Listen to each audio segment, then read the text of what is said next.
Ka tahi anō ka whakamaori hia ke te whārangi ipurangi Facebook. I kōrero atu a te aturangi Stuart ki tētahi Māori e tino tautoko ana i te whakatairangatanga ake o te reo Māori i roto i te ao hangarau. He mana tō te reo Māori i roto i te ao hangarau. He akoranga no moku.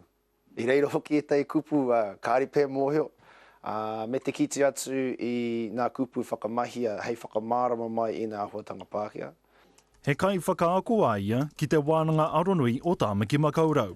E mata kuikui ana i te rongo atu he reo Māori te whārangi ipurangi o Pukamata. O tira i kiti atu kua nganga etahi tangata ki te whāwha i nei hangarau, i nei āhuatanga hau, me te whakauru atu i te reo Māori.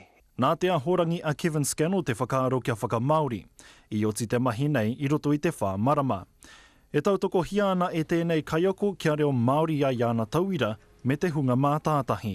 O te tūmanako ka kore nei rātou noho ki rungi Pukamata i te wai konei rātou ako ana. Ia whakamana hia tonu hia te reo i roto i ngā wāhi kato. Haunga no mo te kura, te kāinga raine engari kia rapu wāhi e whai pāhanga nei ki tō rātou nei ao. Kei te whakaaroa kia Pukamata kia mana tonu te whārangi reo Māori, i te mea kei te kaha kōrero tia ki Aotearoa nei. Te aturangi Stuart, te karere.